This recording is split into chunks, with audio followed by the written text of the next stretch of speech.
Welcome to the Football Show, sponsored by Indigo Communications. We are back with you on our YouTube channel and PLZ Soccer. Don't forget to hit the subscribe button. We're delighted that you could join us. Alan Ruff, Tam McManus, Alison McConnell, with me, Peter Martin. We've got lots of football to talk about and hopefully lots of football to watch this week. It's one of those crazy weekends when, of course, the whole nation has shut down in mourning of the passing of Queen Elizabeth II. Football was shut down right across the board. I think the main reason, over and above, obviously, the policing, Ruffy, maybe some of the games, I think there was a real concern over some people who would maybe tarnish a club's image or tarnish the minute's silence or applause or whatever was happening at football games. There was an element of that involved in this decision. Yeah, unfortunately we are notorious at football, you know, for not respecting a lot of occasions like that, you know, and it's a horrible, horrible thing to see. It's a mark of respect if it's a past footballer or whoever, but some people let themselves down and they let their club down, so I think all the associations had to follow each other. If English said we're not doing it, and the Welsh and the Irish, it would have looked very silly if we'd went and done it. So I think it would just fall in suit. Yeah, there's a lot of people, obviously. I was listening to Henry Winter today talking about the fact that maybe the right decision and the right call was the elite level of football, Alison, but down the lower leagues and certainly down all the way to the kids, there was no reason for everything to be shut down. No, I have to say I disagree. I think games should have gone ahead. I think it's almost a mark of respect then by going on with normal life and celebrating the things that you enjoy doing. I think it was unnecessary for football to stop. I think it could have gone on. I think a lot of places left a decision to be made, like Youth Football Scotland, for example, said I'll let individual leagues decide among yourself whether or not to go on and whether or not you wish for games to be played, and I think the vast majority did go on.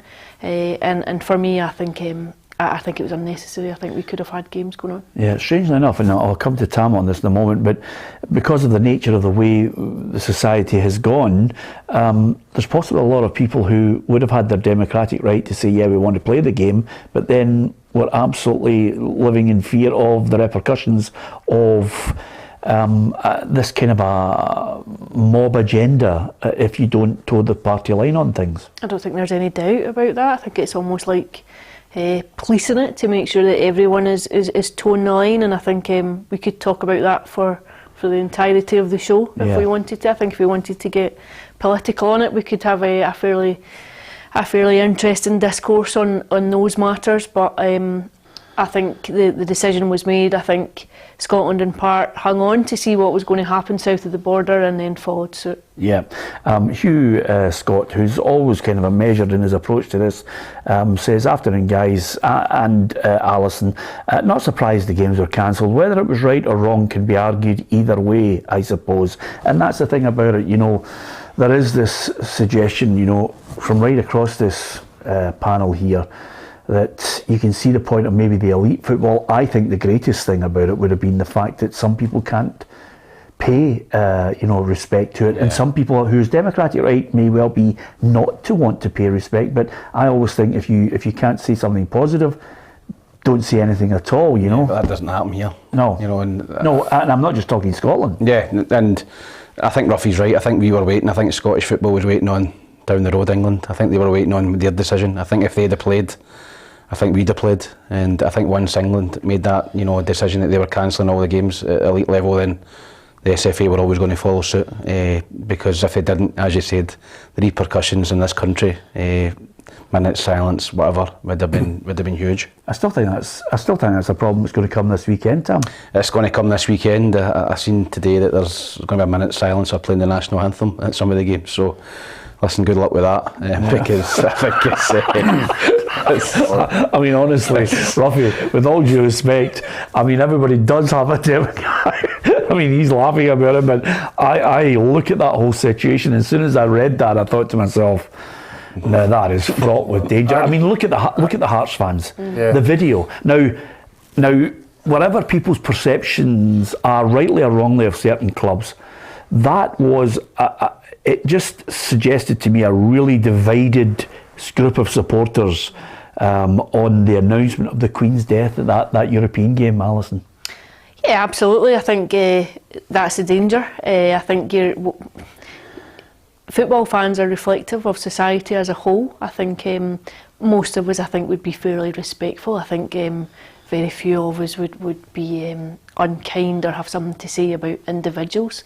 As an institution, maybe you can be critical of aspects of it without having to resort to insults or fail to respect individuals. I think that would be key, but I think it would be incredibly naive to expect a blanket falling into line come this weekend. Yeah, Ruffy? Don't like the silence. I think it should be a minute's applause. Why do you not like the silence? Because somebody's going to spoil it. It might just be a couple. An applause. 50,000 or 10,000. If majority would applaud, so that drowns out the people who are disdaining. I think that's the best way. There is no way you can have 30,000, 40,000 people in a stadium in a minute's silence. Yeah. Can I just say something to you, Ruffy? Silence. Even if there is a minute's applause, I think there will be some who start singing songs which are unsavoury. But you would hope that the noise of the clapping would drown that out. I'm going to use one of Tom's phrases. Good luck with that. Because I think it's a better option than a minute's silence. Yeah, I agree with that. It's easier to camouflage it. I think it's easier to get through it and just have it without it inviting any kind of criticism or focus on supporters. I think if you have a minute's applause, it also gives people the opportunity who wish to participate the chance to go and show their respects, and if there are those who wish not to, you can do it quietly. Yeah, well, Peg says play the matches with a minute's silence. Those who wish to wear black armbands can do so, or a minute's applause, like Ruffy says. It's such a difficult one. I mean, I think you and I are probably laughing because we're thinking to ourselves, you know exactly what's going on in stadiums. I know what's coming, and I don't want the programme to be, I don't want it to descend into people who either, are pro this or anti this. I mean, at the end of the day, everybody's got their own feelings on the cancellation of the games. As far as the passing of the monarch across the UK, I think a family have lost their mum, and there's the dignity and respect that you need to show as a human being. The democracy and our right to be critical of whether it's an organisation like the Royal Family or the SFA or the SPFL, you name it, we all have a right to offer our own opinion on it. Thankfully, this is a football show, and I don't know, you brought this in, Ruffy. Is it linked to Partick Thistle? I think it's got a good story attached to it. Yeah, certainly when we played the Queen's... It's a quake. It's a Silver Jubilee football game between the Glasgow Select and the English Select to commemorate her Jubilee, and she presented everybody with that quake. Yeah, so this is yours? Yes, it's mine, yeah. Right. What's the date on it, roughly, Pierre? 77. Yeah, that was because Virginia Wade won Wimbledon in that year. I always remember. But the quake itself, Ruffy, the only problem I have is if you'd kept the top as well. Don't get a top in a quake. No, you kept the top in the game that you played. Oh, yeah, right. Point of the quake.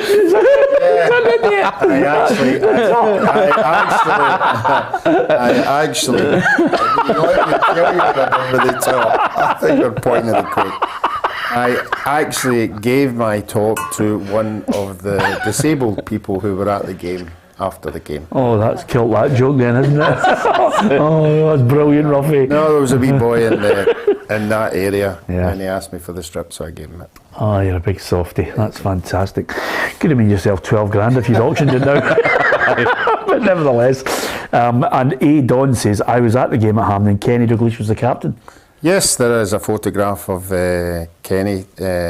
She came out and spoke to us. I actually told you, but somebody in the Herald, that Kenny was the first person that she came to, and she had two. I remember she had two aides behind her, and they obviously had told her who everybody was, because she said to Kenny, "You've had a very good season, Kenny, with a very good club." And then she came to me and she said, "For a little team, you've done well this year." I said, "Thank you, Mum." Finished fifth in the league that year. Yeah. Oh, brilliant. That's great, isn't it? Of course, the other thing, the big dilemma now for you, the big dilemma for you now, Ruffy, is what happens with the MBE. You know, who's I don't know who it'll be. It's January, so it'll be, whoever's put forward. Yeah, absolutely. Well, you hope we've got a sweet. You hope You're hoping it's Kate. You're hoping it's Kate. Move up. Hey? He's hoping it's Kate or Megan, isn't you? Yes, he's nevertheless, Ruffy. You get it at Holyrood, won't you? Yes, Holyrood, yes. And are you allowed on there with your wife, or is it just I've you? asked for an additional. You're only allowed 3. I've asked for an additional 2 places. So your wife and Alice is coming as well. She's going. No, I haven't decided which one to use up to. Golf partner. Brilliant, absolutely. Anyway, to football matters, because I'm delighted that football's coming back this week. Gives Alison a chance to get out there and make about 12 grand with all the work that comes out. But we've got a competition as well. Got a chance for you to win a book. I thought I'd give you an indication of how you can win the book. This is your chance to win Wim Jansen's autobiography. It's called Mastermind, and all you have to do to be in with a chance of winning it is go to PLZ Soccer's YouTube channel, hit the subscribe button, and then just tell us which year did Wim Jansen join Celtic. Good luck with the competition, and don't forget to go to PLZ Soccer's YouTube channel and hit the subscribe button. Yeah, absolutely. There you are. Great chance. Hit the subscribe button at PLZ Soccer. Answer the question, which year did he join Celtic? And you're in with a chance of winning the book, which, Ruffy, I think, the reason why I think it's going to be a good read is I'm reading Johan Cruyff's autobiography at the moment that Hugh McDonald brought in for me.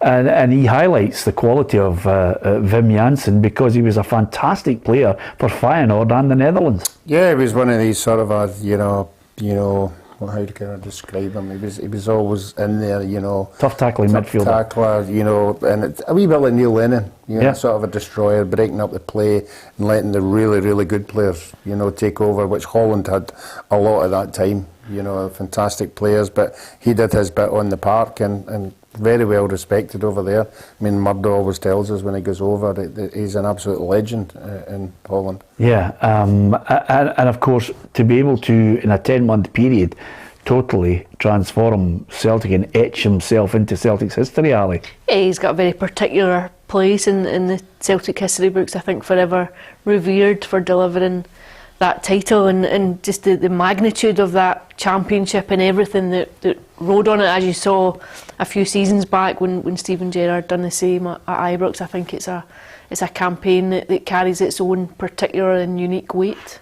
Yeah, absolutely. And yesterday, just at the launch of that book, I caught up with Paul Lambert, Tom Boyd and Simon Donnelly.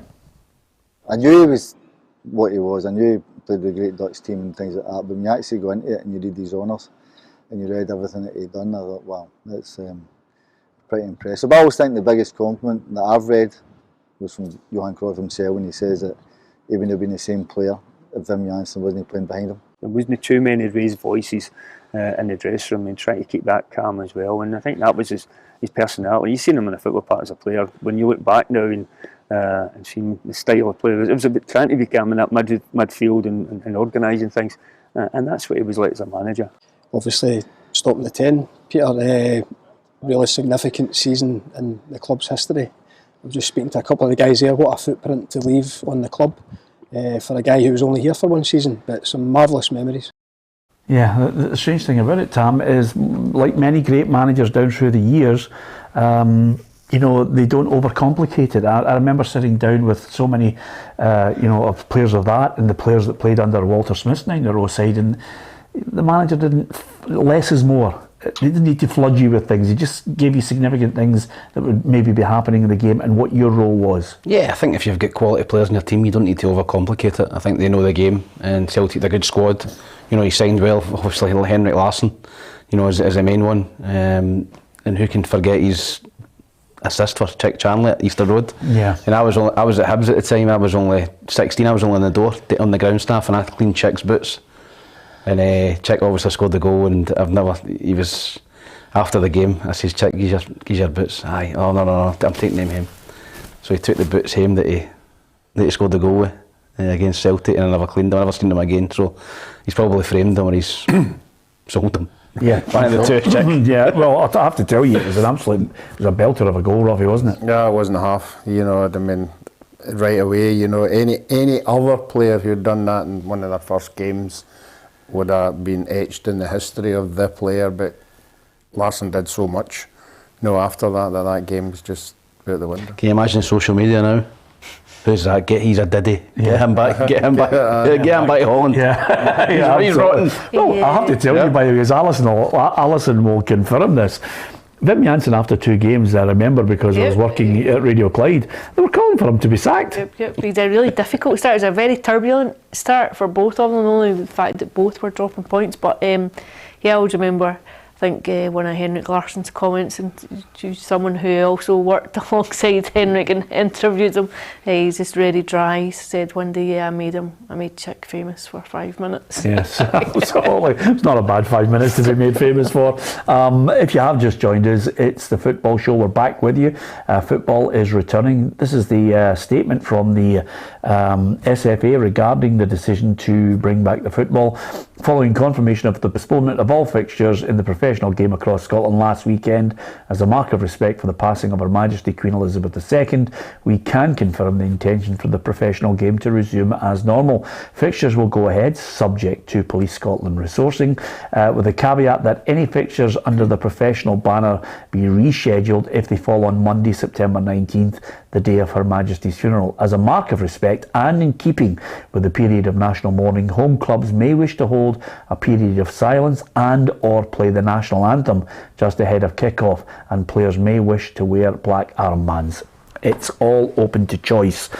So thank you to so many who've offered their opinion on that. We started off by talking about that. The reason why we're delighted football's back is, of course, European fixtures. Here's the Champions League to look forward to this week.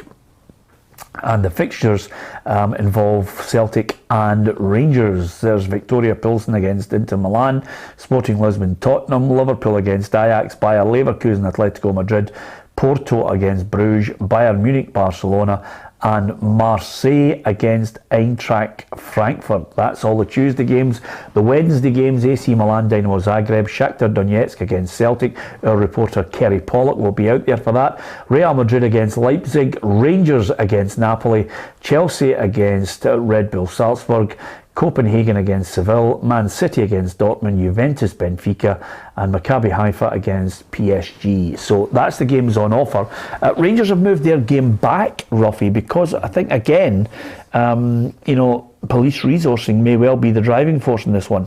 Yeah, I think that's the point they made. I think they've looked at it. I was listening to somebody from the police, saying how much the demands would be right up until the funeral. So, there has to be a lot of security taken into consideration as well. So I don't think it's going to harm the Rangers at all, because they've got the home game and it's all going to be their supporters there anyway. So it might be beneficial for that to happen at Ibrox. Yeah, I don't think it's too many. In fact, no away supporters are going to be allowed for that game. And this is reciprocal, which is fine saying that, Ali, but a lot of Rangers fans have shelled out already, and it's going to be some palaver just getting all your money back and going through that whole thing. That was the first thing I thought of. I thought if you've already booked flights and booked hotels, it's highly unlikely that you'll ever see a penny of that coming back, particularly for flights.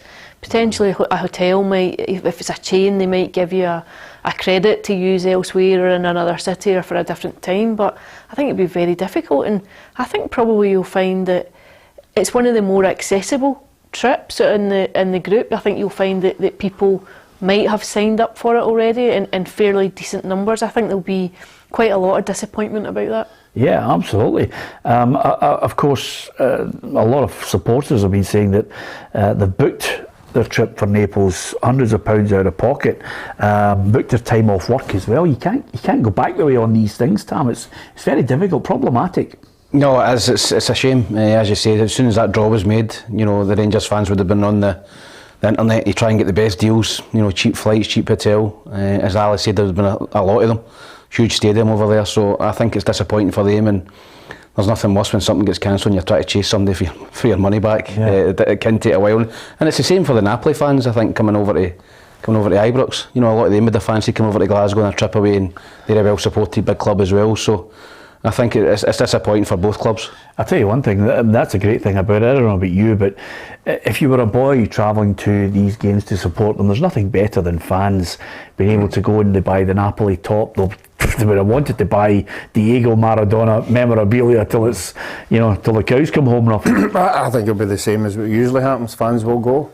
Yeah, they will go. They'll say, like Ali's saying, I might not get my money back in the flight here or the hotel, so let's just go and enjoy 2 or 3 days or whatever it is. And they know they can't get into the game, but at least they're away with their mates and they're enjoying it and home tough. There'll be Rangers fans at the game. They'll sneak in somehow. Yeah, absolutely. Even wearing a Diego Maradona wig just to get in, you would try it. Rangers fans, Rangers themselves are selling the tickets handed back to them by Napoli fans for £71, I think, is some of the costs for that one game. It's certainly got the makings of a cracker. I'm not so sure, as I think about it, Tam, on the evidence of what Napoli did to Liverpool, that I think Rangers are going to be right up against it. Yeah, they look a good side, don't they? I think it's the best Napoli team I've seen in a while. I mean, they've always threatened to win the league. They've been up there the last few seasons, but I think this season is the season for them. Inter Milan struggling, Juventus struggling. I think it's the season for Napoli to go and win the league for the first time in a long time. So they've got a strong squad, to batter Liverpool. He got the final last year, and who are a big club, and it was 4-1, going on, it could have been 6 or 7. So I think Rangers will need to play extremely, extremely well on the night to get anything. Yeah, I did mention last week, Ruffy, I don't know where the point's coming from. I've said, for me, maximum a point I think Rangers can get out of this group just because of the strength. And let's not forget, Rangers and Celtic are in top 4 anyway, and I just can't see where they're getting a point. No, I thought when the draw was made, I thought Rangers had the hardest draw. When you look at the quality and the sides that are in there, and I think the last score with Rangers, just showed you, the strength and depth that these teams have got. But they're at home, and they have done it before. That they put up a good performance. It'll have to be better than the last one. Yeah, I did spot, actually, I don't know if you spotted it on social media, Ali, that Morelos seems to be really battering in the old private sessions as well of fitness to try and get himself into, peak condition. Yeah, I think it might have been a wake-up call for him when he was dropped from that PSV squad in the aftermath of Easter Road. I think maybe 2. I think the public nature of Giovanni van Bronckhorst's comments, the fact that the window's closed, whatever happens now, he knows he has to knuckle down for the next couple of months. I think he knows that there's also competition for his place. It's maybe not always been there. I think at times he's been guaranteed to start. I think with the way that Čolak has scored goals since he's come in, I think he has a rival for the shirt. So I think it's up to him now to show the right attitude to knuckle down and get back into the team. Yeah, what's your feeling on this one? I think he'll struggle to get back in, certainly immediately. Certainly over the next couple of weeks, I think he might find it quite hard. I think he's got a bit of work to do just in regaining the trust of his manager. What's your feeling on the game? I think it'll be very, very difficult for Rangers. I really do. I think when you look at the performance against Liverpool, when you look at how they opened them up, I think it'll be a tough 90 minutes. I don't see Rangers taking anything from it. Yeah, it's a strange old week, Ruffy, because it's not often I look at a situation where Rangers were reeling from the manner of defeat against Celtic. Then in Amsterdam, Ajax again, looked as if I thought Ajax took their foot off the gas in the second half of that match because they were 3-0 up. And now you're going against a side that, as Tam mentioned there, this could be their season again. It's been a long time coming, but they've got threats all over the park. Yeah, I thought that was a wee break Rangers got. The Aberdeen game being cancelled at the weekend. I thought that was always going to be a tough tie. And Aberdeen might have got something out of that again, and that would have been added pressure going into this one. So with that game being off, they've got a wee chance to regroup, as a team, and try and get their heads round to this one. If they're going to get a point, as you say, in this group, I think it's going to be this one. This one? Yeah. Do you? Yeah.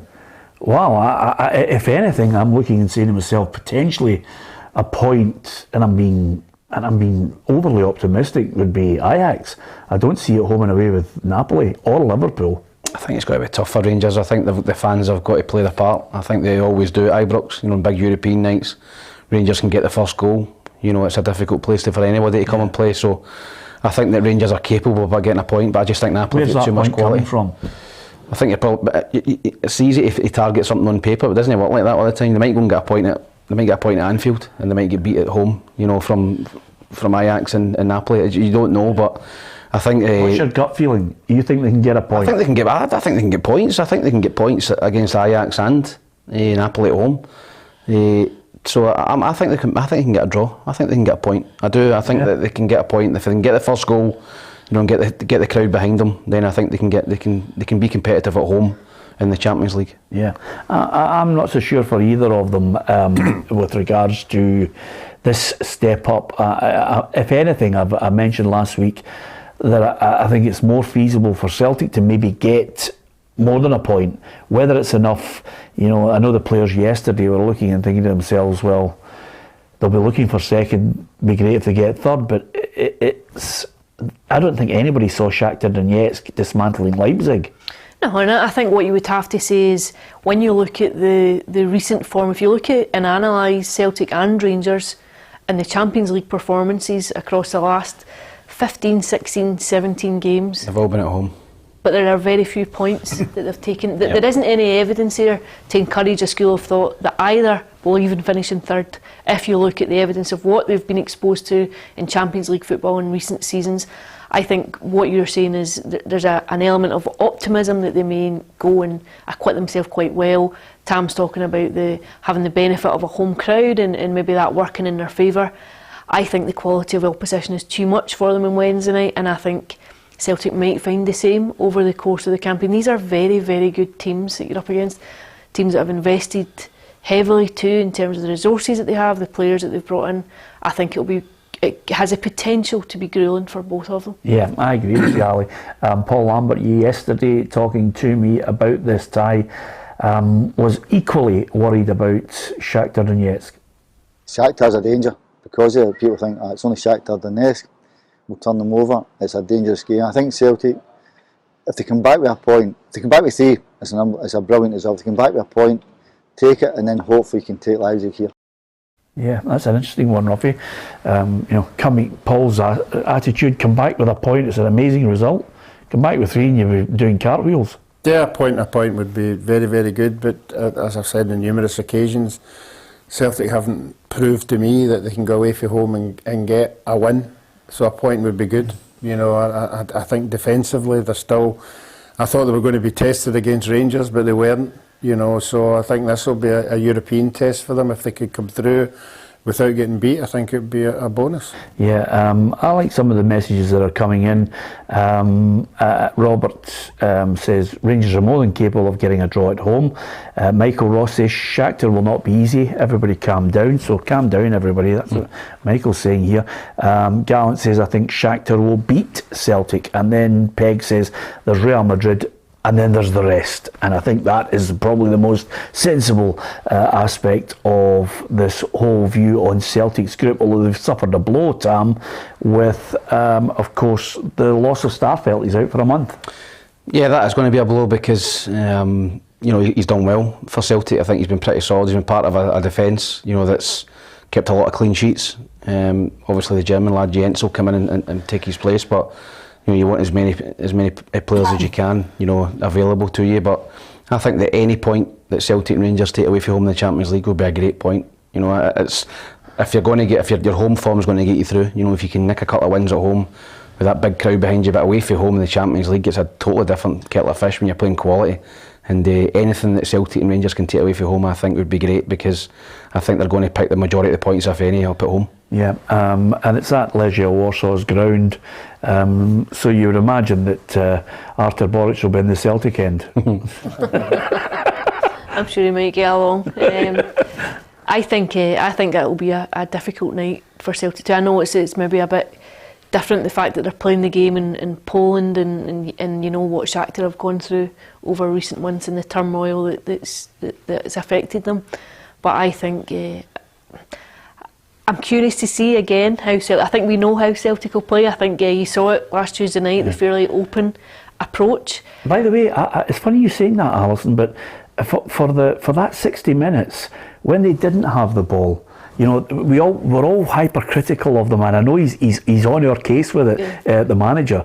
For 60 minutes, Ruffy, although they played their really good football, when Real Madrid had that ball, they worked back their socks and they off. were well organised. So this whole notion of Plan A, I think the manager's sitting in laughing and thinking, get a grip of yourself, because when they've got the ball and they're the European champions, everybody knew exactly what the role was in trying to close them down. The difficulty is trying to close them down. That's a whole other contest. But I do wonder how it might play out on Wednesday night if it's as open as that against a different level of opposition. I think you all know what Real Madrid are capable of, and you saw the quality that they have. I thought Modric was just sensational on Tuesday night, but I think when it's as open as that, I still think you can leave yourself vulnerable defensively. I think it'll be interesting to see. I would agree with Ruffy. I think when you've looked at Celtic's results on the road in European football, there's been a naivety at times, sometimes an inability just to manage a game.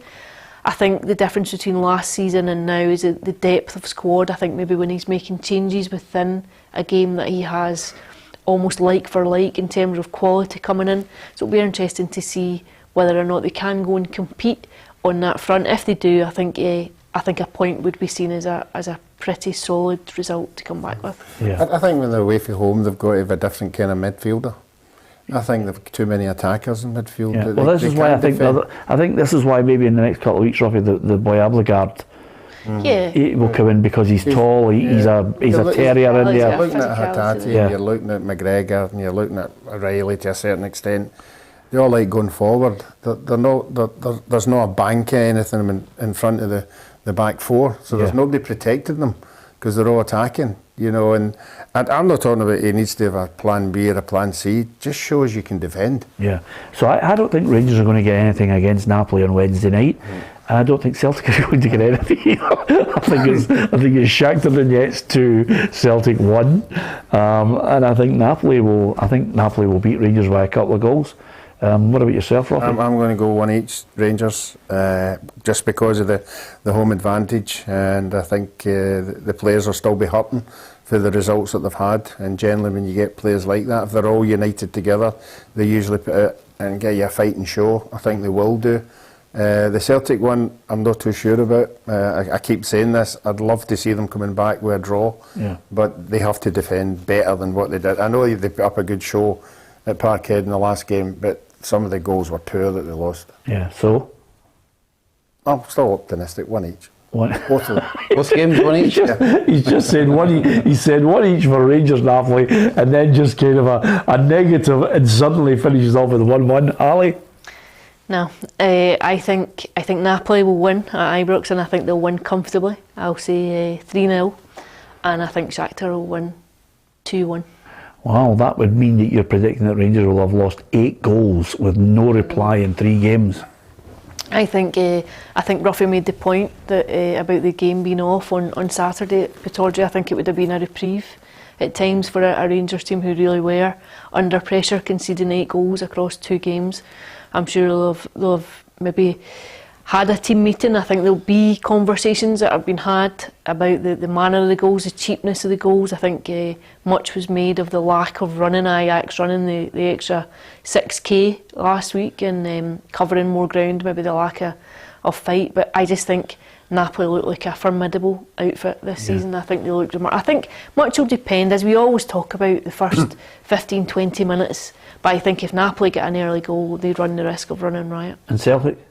Again, I think it could be a really difficult night, but I would struggle to see any evidence that would suggest that they can come away with a positive result. So a loss?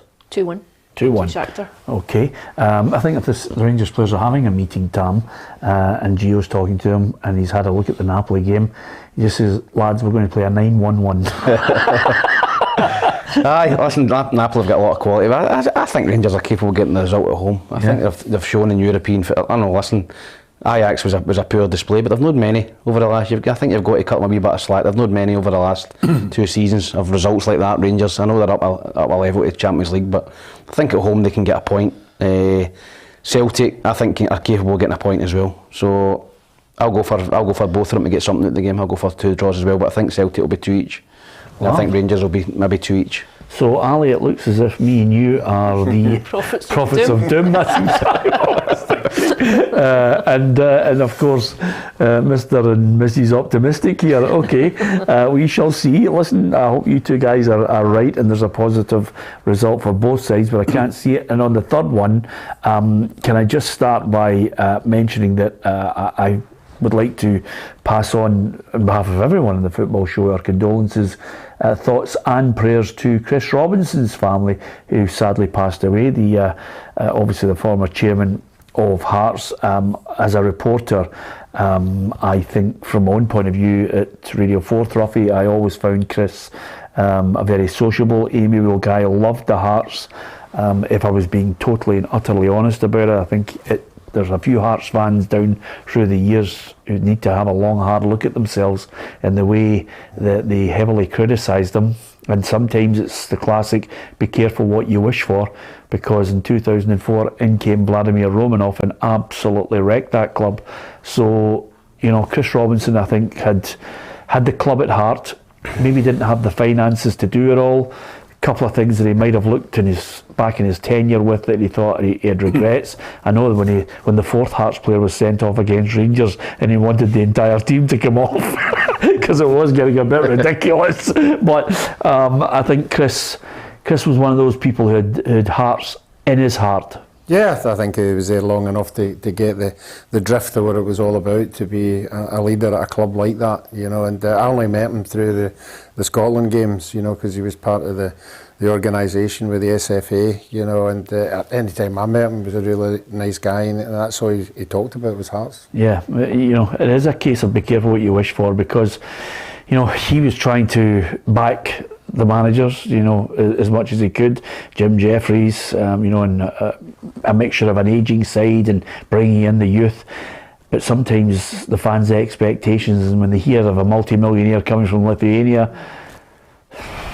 Yeah, I think it can be very difficult. I think it can be hard too if you do have an affinity and a feeling and an affection, a genuine affection for the club, when you find yourself in that role, because at times there will always be a heart versus head conversation going on, and I think you have to be prudent. If you want the club to flourish in the long term, then I think you probably have to make decisions at times that aren't always popular with the support in terms of finances and maintaining a structure and a financial, ensuring that there's a sound financial platform to build long term. And I think you've seen it at Celtic too over the years. I think the board come in for some incredible criticisms at times, but I think it was a club that you could never criticise in terms of the business approach and the solid footing that they've been ran on post millennia, ever since Fergus McCann days. Like it's night and day from what it would have been before then. On the field of play, I just feel as if you now understand why I'm wearing black, because quite simply I just see Hearts getting battered again this week, because you know, Riga, you would have looked at and dismissed them 20 years ago and thinking to yourself, no way Hearts will lose to them, but they got a good result against Fiorentina. Hearts were abysmal in their match, and well and truly outclassed by Istanbul. I see another defeat for Hearts. Yeah, they're just going through a bad run at the minute, Hearts. They're not picking up points, they're picking up a lot of injuries to key players. Starting off with Boyce, you know, Halkett's a big miss at the back as well. So they're starting to, you know, pick up injuries. They've signed a couple of decent players, you know, Xander Clark on a free, Robert Snodgrass on a free. So they should come in and strengthen the team. Don't know how fit both of them are after not having a pre-season, but difficult game for Hearts. Riga, great place, by the way. Scored my only ever European goal against Riga, Skåne Riga, for Derry City a few years ago. You got it on video? I've got it on video somewhere. We drew one each, but Riga, lovely place to go for the Hearts supporters.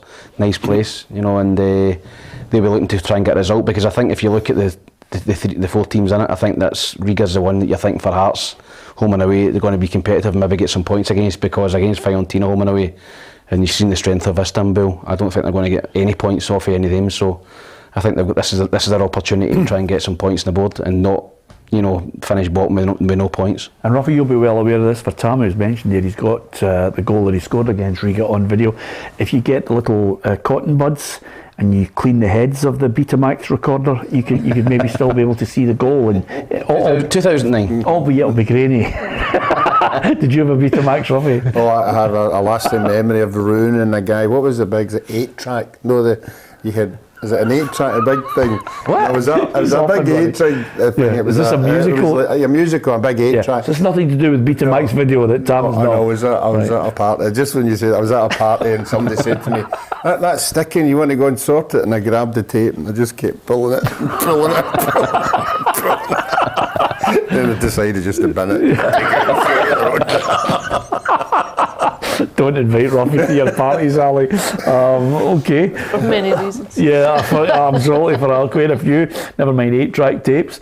Anyway, a couple of things I want to get your thoughts on, guys. And of course, Ruffy, I want you to get your thinking cap on, because 15 years ago, this very day, you and I were in a place. You didn't know actually until Tam, bleated it out quickly, and because you're not really good at on this day, are you?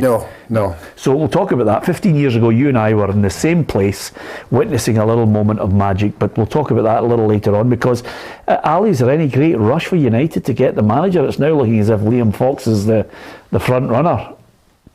Yeah, I think they'll probably want it done as quickly as possible. I think it's important, obviously, to get the right appointment. I'm talking, of course, about Dundee United. Yes. Yeah.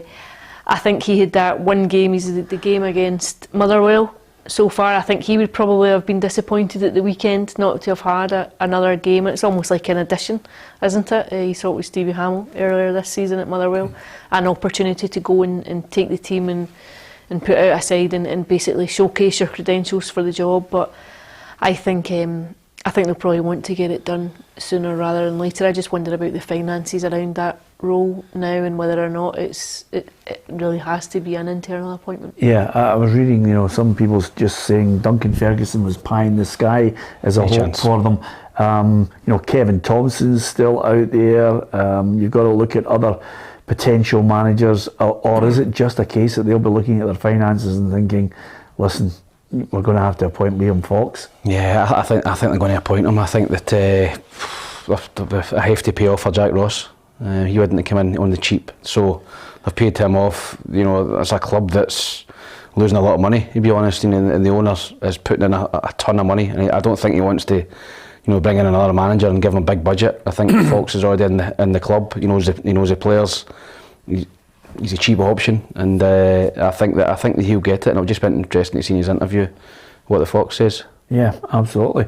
Okay, the best thing we can do is brush over some of the really bad ones. I mean, sometimes we dwell on it and we laugh and we turn around and think it's great to have Tom on board, but I think today is one of those days when we're not really thinking that Tom is a good addition to the team, because it's a rotten joke, but nevertheless. Here's an interesting point that I'm looking at it and I'm wondering, Ali, is this a good move that the clubs in Scotland, some of them, are going to move their games? Now, this is an interesting one, because Hibs have announced that they're moving their game against St Johnstone, and I think they're moving it to a Friday night. And also there's going to be a change for Dundee United against Aberdeen, who are changing their games to a 6 o'clock kickoff on the Saturdays. And I think it's one of these things to try and attract maybe a bigger audience by moving it away from the traditional 3 o'clock. Hibs against St Johnstone, tickets are £10 for adults, £5 concessions. If it's away from your normal night, does it open itself up to getting a bigger audience? Is maybe Ron Gordon thinking, I could do a deal that will get an American audience to tap into it? I think it's experimental. I think tickets prices are very competitive in order to attract a decent crowd. I think a Friday night, you're maybe just hoping to capitalise, and people finishing work, finishing up for the weekend, maybe having a few drinks and going along to the game. I think you'll only know in the aftermath, when you get the attendance figures in and you can see how it plays out, whether or not it's a success. But I think it comes down. I'm not against the idea. I think anything that might encourage better supporters is to be applauded. I think ultimately, though, as you and I have seen over the years, Peter, it comes down to, if you put a team in the park that are playing good football and getting good results, then it's a magnet. It brings people along all the time. So I think the priority is that you have a team on the park that's capable of delivering results, and the rest tends to follow. Yeah, a tenner's a good price though, Ruffy. Tenner's brilliant. I would like to think they've consulted the fans before they've decided to do it, and they've got a census of, yeah, let's have a shot at it. You can't just do it as a club. You've got to know your fan base, and you've got to know who's going to turn up at it. But I think we all know that the average supporter wants a 3 o'clock kick-off on a Saturday. Yeah. That's what they've been brought up with.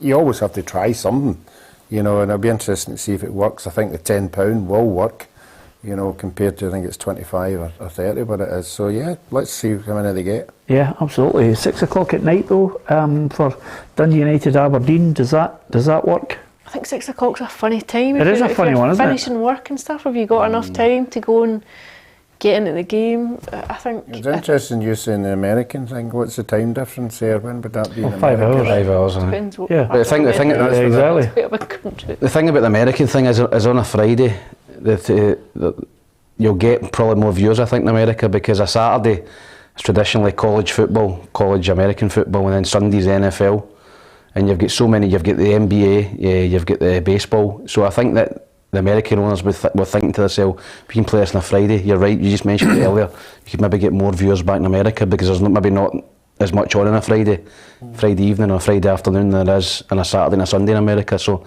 I think that'll be the plan behind the American thinking. Yeah. Okay. Interesting to monitor it and see if it works.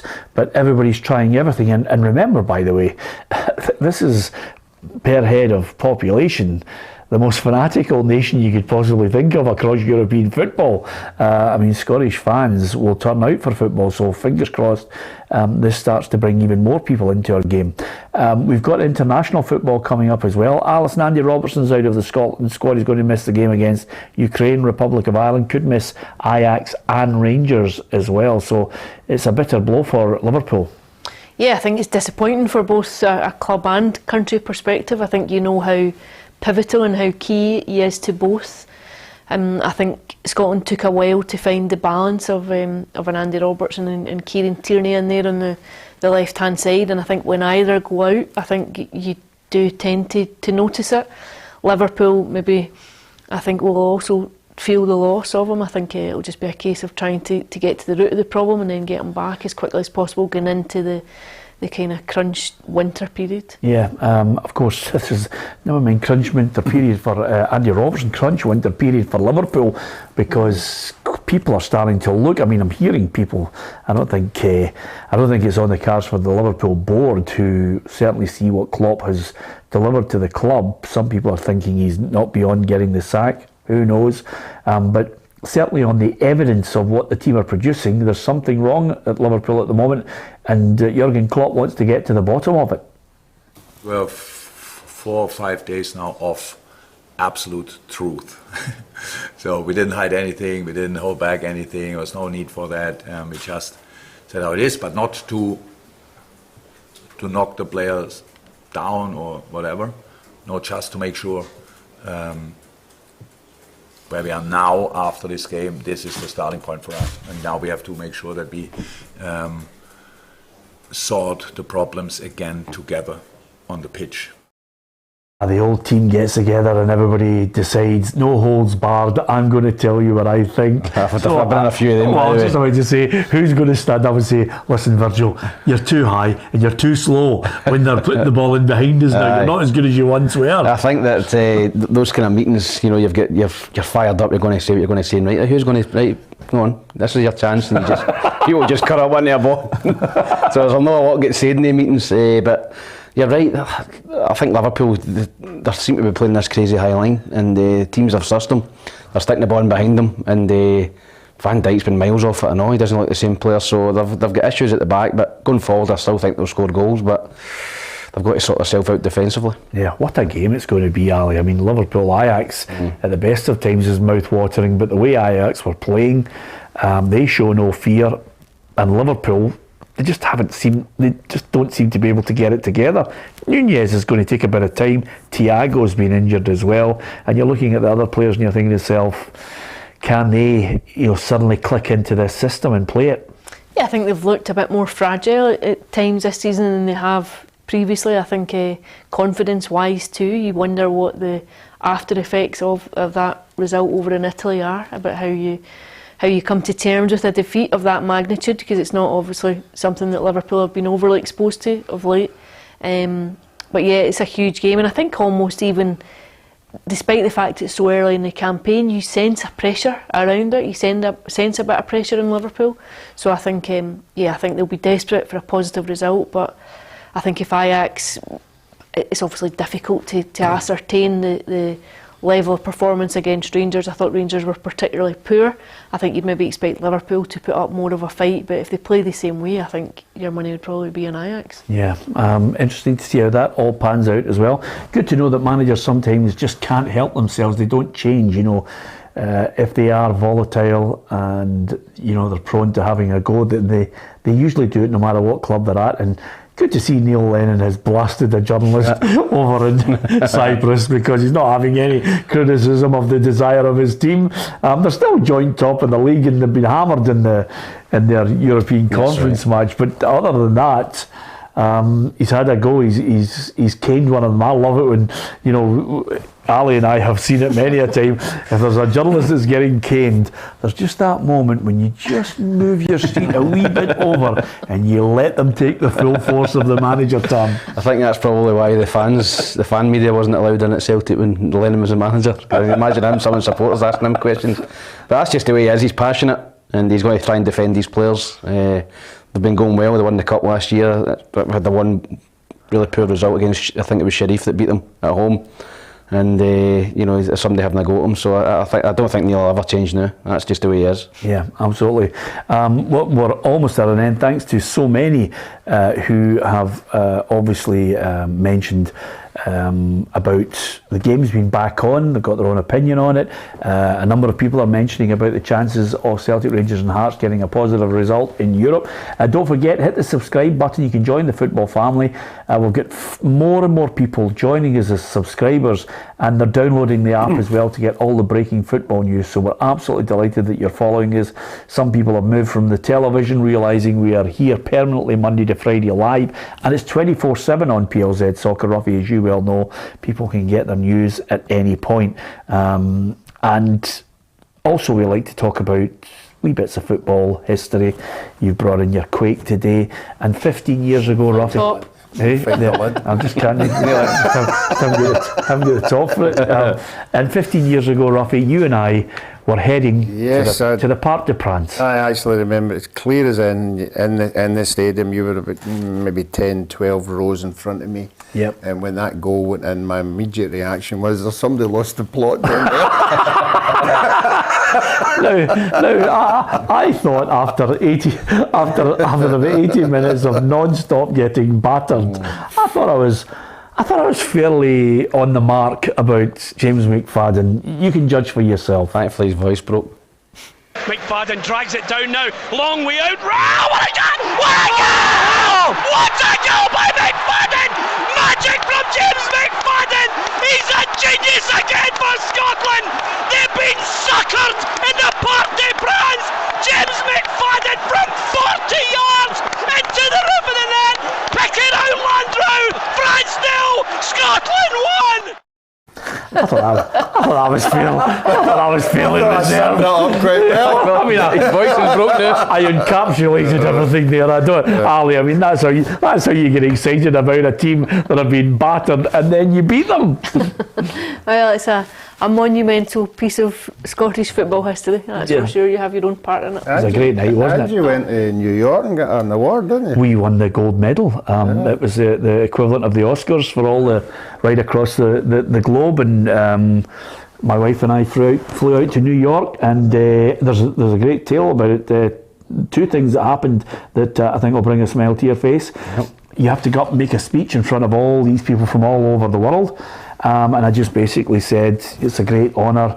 I know you might think I'm mad because of the commentary. I says, but we live in the best country in the world, I said, and we always like to party. So if you want to come back to the Waldorf Astoria, room 245, we're having a party, because that's what we do. And Fish from Marillion, he came up because he was there winning an award. He says, that's brilliant. He said, that's what I love. He says, that speech was magnificent.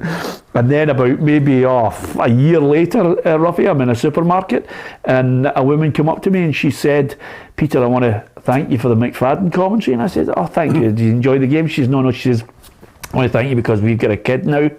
And I said, well, what's that got to do with me? And she said, when you were getting to the point where James McFadden hit that ball, my husband and I reach a crescendo as well, and I get pregnant.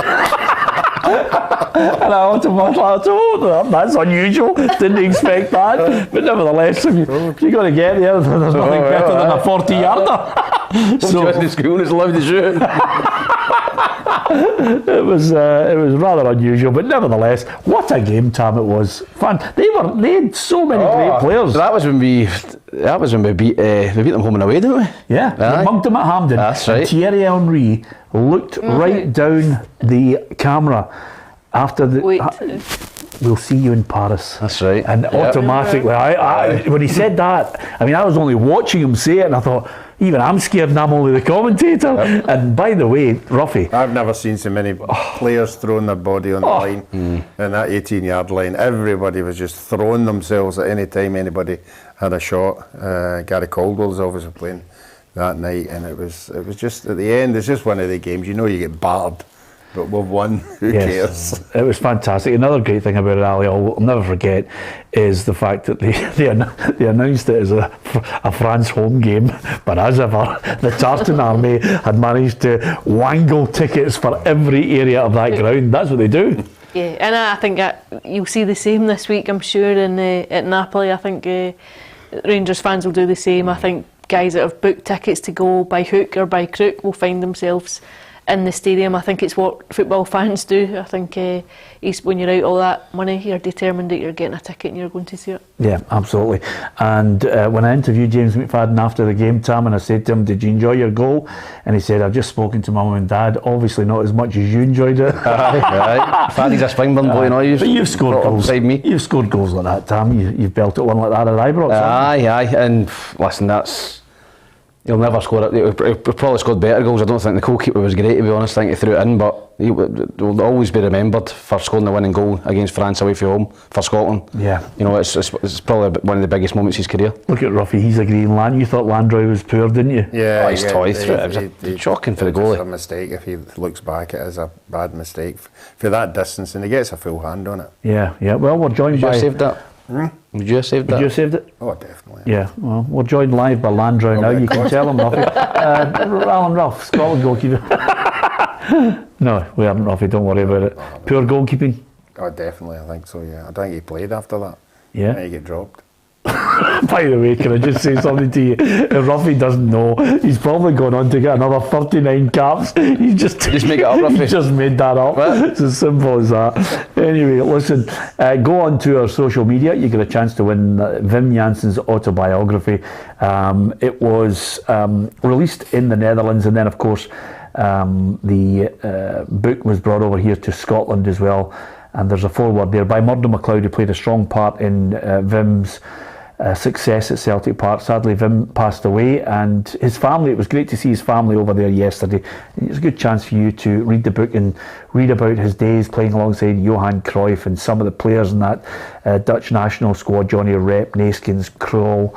Absolutely magnificent. And of course, he played alongside someone that Ruffy will know, Wim van Hanegem, in the midfield for Feyenoord when they defeated Celtic in the 1970 European Cup final. Well worth a read.